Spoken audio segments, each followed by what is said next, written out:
Caranya mendapat ilmu laduni ada 3. Yang pertama jelas tadi, dianugerahi oleh Allah. Ya, meskipun rumusnya harus membersihkan jiwa, dalam kasus tertentu mungkin ada orang yang biasa-biasa. Mungkin dia cenderung jahat, tapi Allah ingin menolongnya, menghadiahinya dengan hidayah. Akhirnya dia bisa melihat hidayah.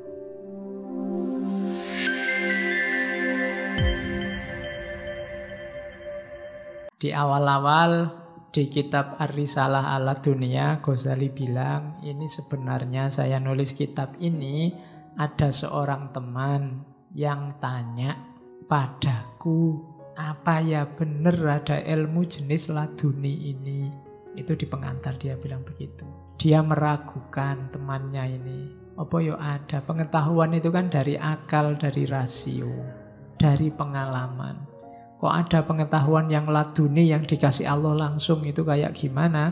Akhirnya Ghazali, ya sudah, saya tulis risalah semacam jawaban dari pertanyaan temannya tentang ilmu laduni. Cuma ya ndak panjangnya Ghazali ya.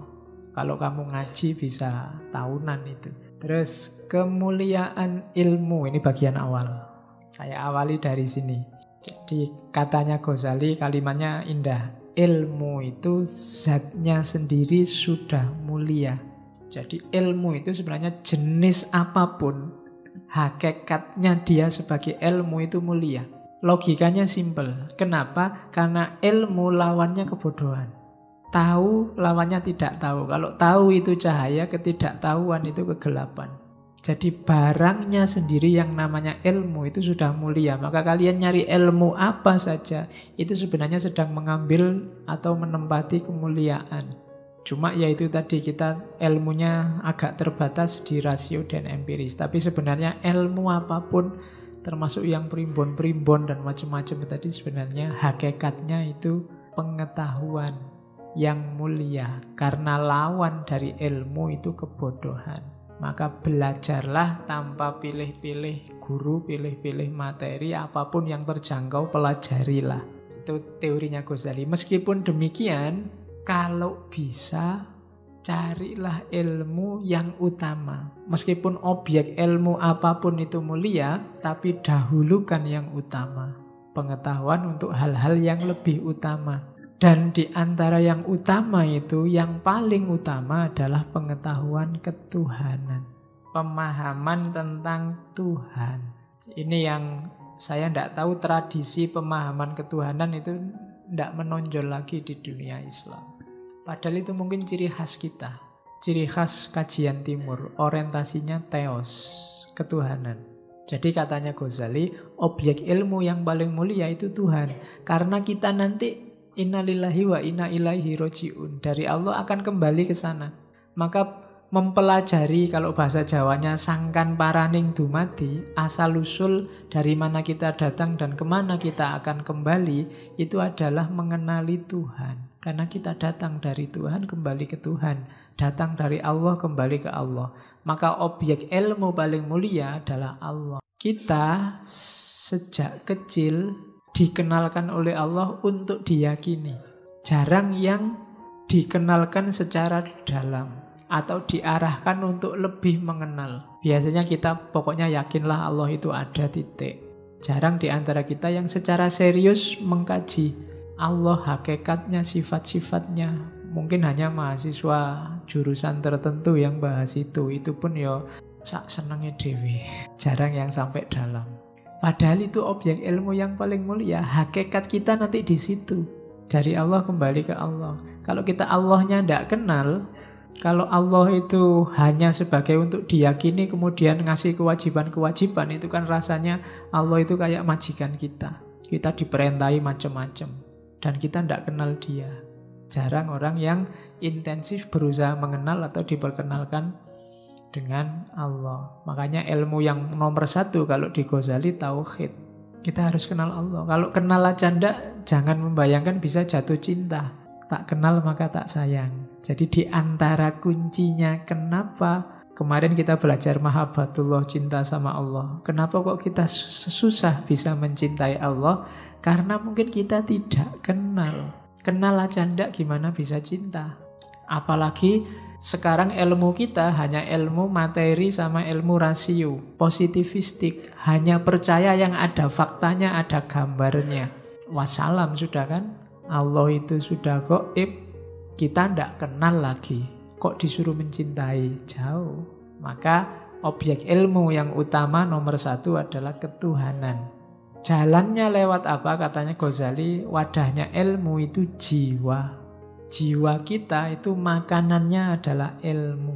Fisikmu itu makanannya kan, ya makan yang kamu makan tiap hari. Jadi kalau ini untuk fisik, untuk rohani kita, jiwa kita, makanannya adalah ilmu. Dan ilmu yang paling utama itu ilmu ketuhanan, ilmu tauhid. Jadi hari ini tradisikan sibuk nambah ilmu, bukan sibuk mendebat orang lain, bukan sibuk gegeran saingan, bukan sibuk hoax. Jadi hari ini itu cirinya manusia hari ini itu apa? Kalau bahasanya hiperrealitas, hari ini tuh manusia itu epilepsi komunikasi. Jadi epilepsi komunikasi itu kita ini hari ini dihujani banyak sekali informasi. Dan kita milih informasi itu bukan kategori mana penting, mana tidak penting. Tapi kategorinya mana yang menarik, mana yang wow, dan mana yang tidak menarik. Dan itu yang dilakukan TV-TV, dilakukan web-web, dilakukan internet-internet. Tidak penting lagi makna, yang penting wow-nya. Kayak acara-acara TV yang kita sebut di awal itu. Kamu milih acara TV kan bukan kamu butuh atau enggak, maknanya penting untuk hidupmu atau enggak, tapi yang bisa menyenangkanmu, yang menarikmu. Jadi ada keterputusan makna. Itu yang disebut epilepsi komunikasi. Jadi putus-putus rangkaian pengetahuannya. Dipilih yang kamu butuh saja. Akhirnya apa?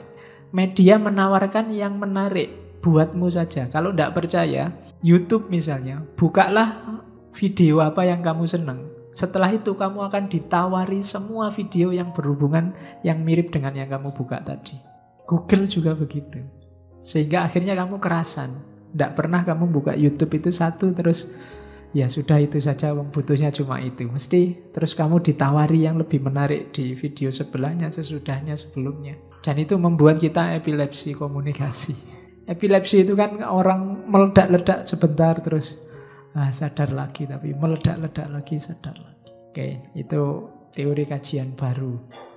Hubungannya nanti di bukunya siapa? Yang Brodiat. Yang Brodiat nulis judulnya Ekstase Komunikasi. Terus Ghazali mengklasifikasi jenisnya ilmu. Kalau Ghazali, ilmu itu ada dua, syar'i sama akli.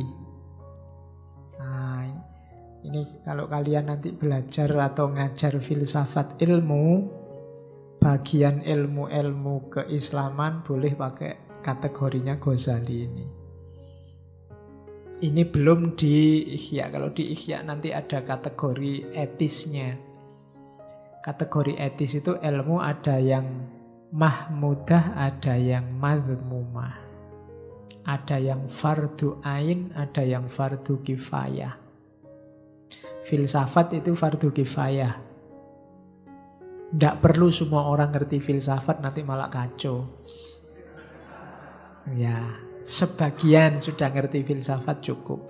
Tapi tauhid itu fardu ain. Semua orang harus ngerti tauhid. Ibadah mahdoh itu fardu ain. Yang syar'i ada dua, ilmu usul dan ilmu furu'. Ilmu usul itu bukan berarti ilmu yang ngajari caranya usul. Ya, usul itu maksudnya ilmu pokok, yaitu tauhid. Makanya Fakultas Usuluddin itu mahasiswanya banyak usul, karena namanya usul pokok. Ya, oke. Isinya tauhid. Yang kedua ilmu furu', ilmu cabang. Di antara ilmu cabang itu ya fikih Fikih itu termasuk haknya Allah, ibadah. Ada muamalah. Muamalah itu termasuk haknya hamba. Muamalah nanti oleh Ghazali dibagi dua. Hak hamba itu muamalah sama mu'aqodah. Muamalah itu hubungan sosial, mu'aqodah itu hubungan ekonomi. Jadi hak Allah, hak hamba, dan yang ketiga hak jiwa. Hak jiwa itu akhlak, moral, etika. Itu termasuk ilmu syar'i. Yang ingin belajar agama, silahkan milih yang diminati, yang usul, yang furu'. Kalau yang furu' boleh milih tentang haknya hamba, tentang ibadah, atau tentang haknya Allah, tentang ibadah, atau haknya hamba, muamalah dan mu'aqodah, atau haknya jiwa, diri kita sendiri secara individu. Namanya akhlak. Terus nanti ada ilmu akli. Ilmu akli ini kalau Ghazali ya logika, termasuk berhitung, harus belajar. Kemudian ilmu alamiah, fisika, biologi, itu kita ngerti. Kemudian yang ketiga ilmu, kalau kita sebut hari ini metafisika, tentang hakikat realitas, itu ilmu akli. Jadi ilmu alamiah, fisika, hakikat realitas, metafisika, ilmu tentang berhitung atau cara berpikir namanya logika. Itulah semestanya ilmu-ilmu. Kalau ingin disebut ulama, ya kuasai ilmu-ilmu syar'i, usuliyah dan furu'iyah. Karena ulama itu warasatul anbiya, pewarisnya para nabi, mewarisi syariah. Ada juga yang akli, mungkin yang akli ini yang ulama modern, spesialis, ahli fisika, ahli matematika, ahli logika, termasuk ahli filsafat, itu ilmu akli. Jadi ada syar'i, ada akli. Nah, sekarang baru masuk ke laduni. Kalau di Ghazali, laduni itu berhubungan dengan proses belajar. Jadi meskipun istilahnya ilmu laduni, ini bukan berarti terus ada ilmunya sendiri. Makanya kalian lihat di peta sebelumnya ini tidak ada. Lupa ilmu laduni yang mana? Tidak ada. Ilmu laduni itu proses belajarnya. Jadi yo metodenya, kalau bahasanya kampus epistemologinya, itu laduni. Bukan kok isinya apa ilmu laduni. Isinya bisa semua ilmu tadi. Apa ada Pak ilmu laduni yang isinya fisika misalnya, sama Allah dianugerahi ilmu fisika? Ada. Saya tidak tahu laduni apa tidak. Zaman saya dulu di Jember ada pondok pesantren Al-Hasan. Kiainya namanya Kiai Muzammil. Beliau ini tidak pernah sekolah, SD sampai kelas 4. Cuma otodidak belajar sendiri ilmu falak. Sampai kemudian bisa bikin teropong bintang sendiri, dan sekarang jadi tempatnya mahasiswa-mahasiswa praktikum. Itu otodidak. Nyari bahannya untuk bikin teropong, ya nyari di pasar-pasar, nyari cermin, nyari itu, belajar dari kamera, belajar dari itu. Cuma sampai kelas 4 SD. Kalau ada waktu ke sana. Di sana banyak dipakai praktikum mahasiswa. Jadi ya mungkin ada bantuan dari Allah ladunia. Lu bayangkan ilmu laduni isinya teropong bintang, itu kan luar biasa. Jadi dia proses belajarnya namanya laduni. Harusnya kalau tidak pernah sekolah formal kan tidak bisa, tapi beliau bisa. Zaman saya ke sana itu yang terbesar sudah bisa sekian ratus meter, kilometer bisa lihat planet Pluto. Jadi itu proses belajar. Proses belajarnya ada dua. Kalau di Ghazali ta'allum insani, sama ta'allum robbani. Kita ngaji ini ta'allum insani. Jadi model belajarnya manusia biasa. Jadi karena kita manusia biasa, ya modelnya ya biasa-biasa. Isinya berpikir, belajar normal, baca buku, mendengarkan kajian, diajari orang lain, dan seterusnya. Itu ta'allum insani. Iya dapat ilmu, dapat pengetahuan, cuma kayak tadi sifatnya tidak hakul yakin, informatif sifatnya. Beda sama ta'allum robbani. Ta'allum robbani ini dianugerahi. Kalau di Ghazali jenisnya dua, ada wahyu, ada ilham. Jadi kalau wahyu untuk para nabi, kalau ilham untuk manusia biasa seperti kita. Ya kalau ingin cepat dapat ilham, ya kalian besok kalau punya anak nomor 1 kasih nama wahyu, nomor 2 ilham. Sudah dapat dua-duanya sekarang. Saya sudah dapat wahyu Pak dan dapat ilham. Ya, jadi ini proses ta'allum robbani, pengajaran dari Tuhan langsung. Nah, cuma syaratnya jiwanya harus bersih untuk ta'allum robbani.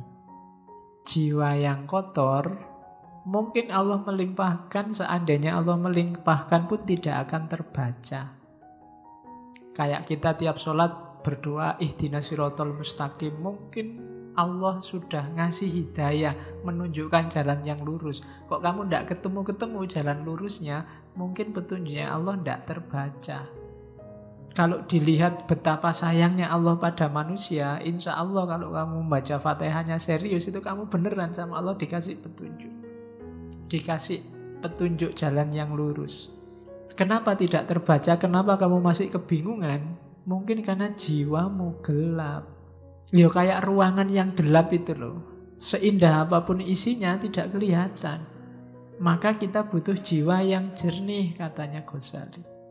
Bahkan katanya Ghazali, jiwa yang jernih itu sudah luar biasa isinya. Sudah banyak sekali anugerah pengetahuan dari Allah. Jiwa yang tidak jernih kenapa? Jiwa yang tidak jernih karena sibuk dengan kegelapan, sibuk dengan dunia, sibuk dengan materi.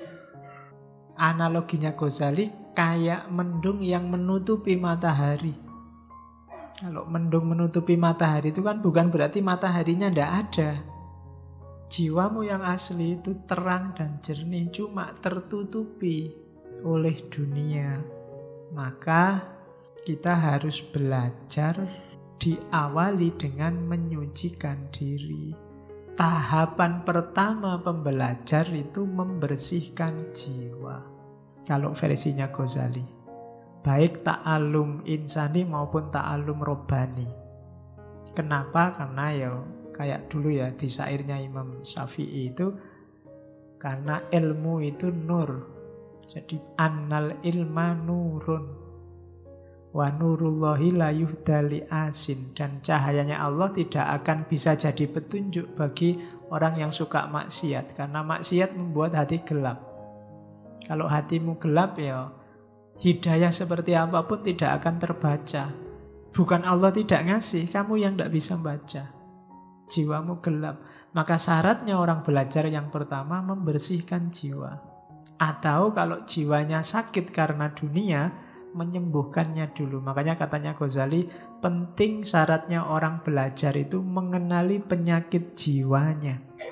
Jiwamu ada penyakit apa yang menggelapkan? Dikenali dulu terus diobati baru kamu belajar. Kalau tidak ya susah.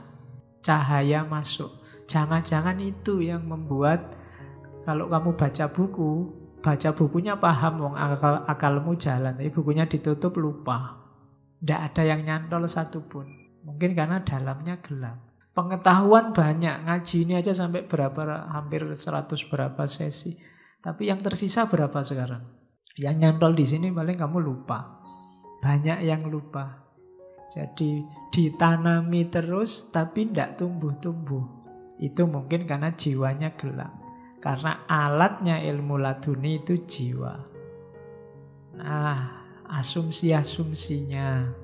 Kalau di Risalah Ladunia berarti ilmu laduni itu ilmu yang dilimpahi oleh Allah. Berarti dia berasal dari luar diri yang dimasukkan ke dalam diri. Asumsi yang kedua, usahanya bukan usaha insani, tapi usaha ilahi. Karena dikasih, maka manusia bukan mencari ilmunya, tapi menyiapkan dirinya agar layak untuk dikasih. Jadi untuk dapat ilmu laduni itu tidak bisa ditransfer. Tidak bisa kamu tak transfer ilmu laduni, itu tidak bisa. Kenapa? Karena syaratnya adalah kita menyiapkan diri kita agar layak ditransfer oleh Allah. Makanya syaratnya ya nanti ada mujahadah, pembersihan diri, dan seterusnya. Yang ketiga, ilmu laduni itu isinya apa, muatannya apa, tergantung yang ngasih. Jadi maka jangan heran kadang-kadang orang tidak ngerti apa-apa tiba-tiba bisa ngomong apa. Ada wali yang tiba-tiba bisa ngomong bahasa Inggris meskipun tidak pernah kursus bahasa Inggris, ya mungkin bisa. Kalau itu memang laduni, dilimpahi Allah kemampuan bisa ngomong bahasa Inggris. Kalau Allah sayang padamu, pas mau tes TOEFL itu kamu dikasih laduni bahasa Inggris. Kalau pas butuh, pas dapat. Nah itu laduni, tergantung Allah yang ngasih. Ya mungkin saja kalau Allah mau. Cuma syaratnya pasti tidak simpel, apa pembersihan jiwa. Dan Allah yang tahu apa butuh kita. Allah akan ngasih sesuai yang Allah ketahui tentang kita, yang Allah inginkan atas diri kita. Jiwa bagian mana yang harus dibersihkan? Itu kolbunya, hatinya. Jangan salah, kalau kita berpikir yang jelek-jelek, yang jahat-jahat, itu yang kotor kolbu kita. Kalau kita melakukan maksiat, yang melakukan tindakan fisiknya, yang kotor kolbunya. Karena efeknya ke dalam. Makanya ada orang bilang jangan suka jahat, jangan suka maki-maki, nanti hatimu yang kotor. Kalau kamu maki-maki orang, jangan dikira yang rusak dia yang kamu maki-maki, tapi kamu yang maki-maki. Kenapa? Hatimu. Semakin banyak kekeliruan, kesalahan, semakin gelap hati kita. Padahal dari situlah Allah berhubungan dengan kita.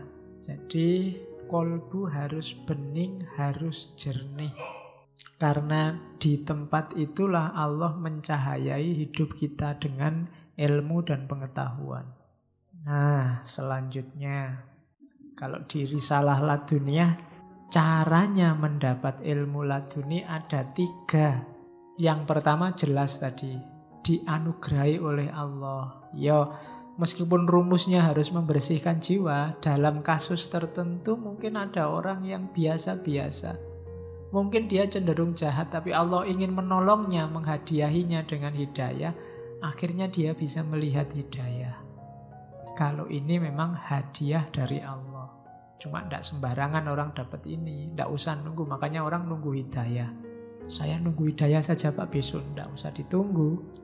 Kamu yang berusaha membersihkan dirimu, nanti hidayah datang. Kecuali dalam kasus khusus yang Allah menghendaki, ya hidayah datang pada orang tertentu yang padahal dia ini jahatnya luar biasa, rusaknya luar biasa. Mungkin ada orang tertentu begitu.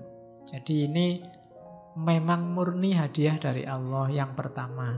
Ada jenis kedua.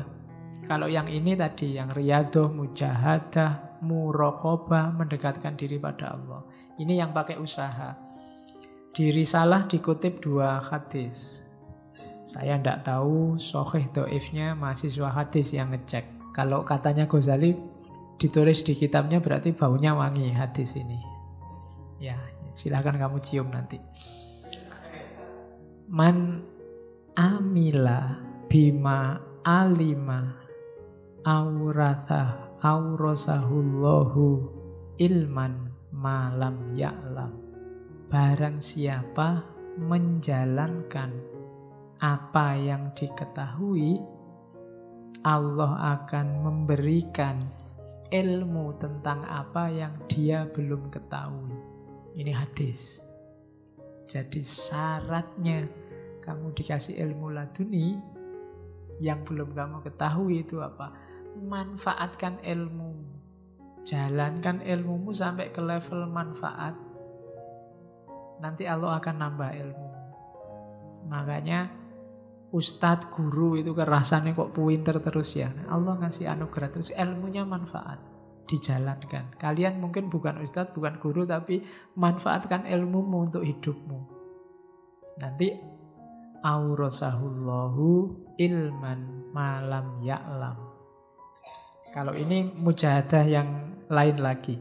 Man akhlasallaha arba'ina sobahan adharallahu ta'ala ya nabi al-hikmah min qalbihi ala lisanihi. Barang siapa yang ikhlas kepada Allah 40 subuh, 40 hari berarti, maka Allah akan menampilkan, menunjukkan sumber-sumber hikmah dari hatinya pada lisannya. Oh, itu silahkan kamu kaji hadis ini. Barang siapa yang bisa konsisten ikhlas.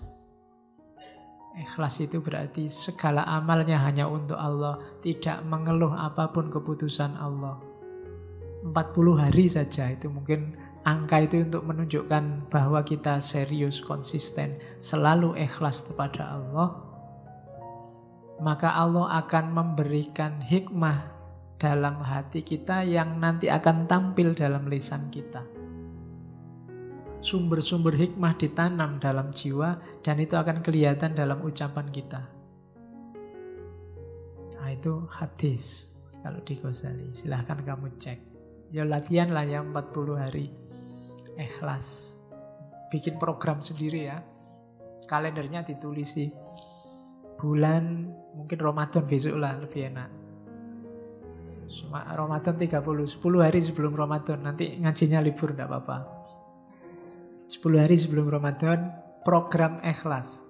Kamu hati-hati bener, jangan sampai komplain, protes, mengeluh, melakukan sesuatu berpamrih dunia. Semuanya ikhlas lillahi ta'ala. Jajal. Bisa apa enggak?